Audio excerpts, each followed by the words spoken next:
Detective Carlson's expression was priceless. 4 individuals had confessed to the crime, and they couldn't all be telling the truth. But who was the real culprit? He studied his notes on the investigation wall and tried to make sense of it.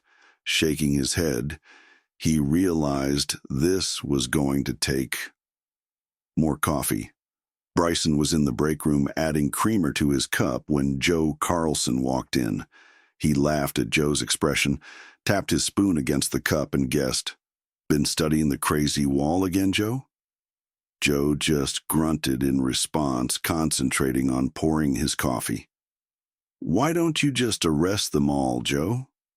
You know they've all done crimes that nobody's been able to pin on them yet." "Right, and I'd be laughed out of court, there'd be no convictions, and they'd all go free. Just give it a day or so, Joe. Take some time off.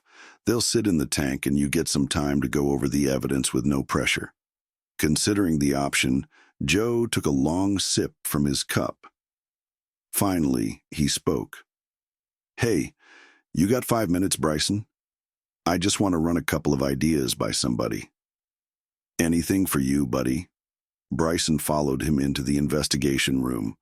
They studied the board in silence for a moment. "Anything strike you as odd about this, Bryson? You mean apart from the fact that 4 people have confessed to the same crime?" "Well, let's see. The girlfriend says she smothered him as he was sleeping. She had motive and opportunity. His drug dealer says he cut arsenic into the victim's regular drop that same day. He said the Vic owed him money and hadn't kept his end of the agreement. Motive and opportunity. His buddy Bobby said he and the girlfriend were having an affair, and she came to him crying a few days before, and he told her he'd take care of it. He said he waited until the girlfriend left that night, snuck into the apartment, and stabbed the Vic as he lay sleeping.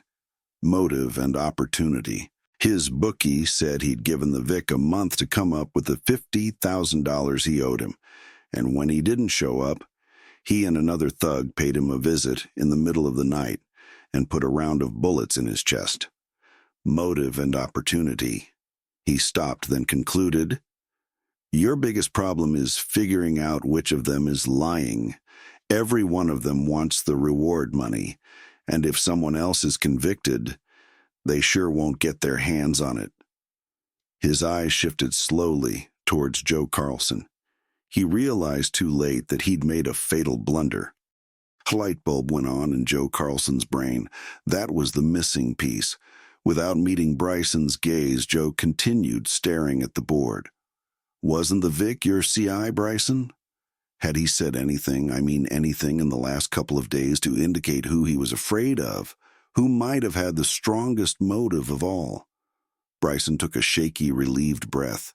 He might still be able to talk his way out of this. "Not a thing, Joe. Wish I could help." Joe stepped backwards closer to his desk and reached for a marker.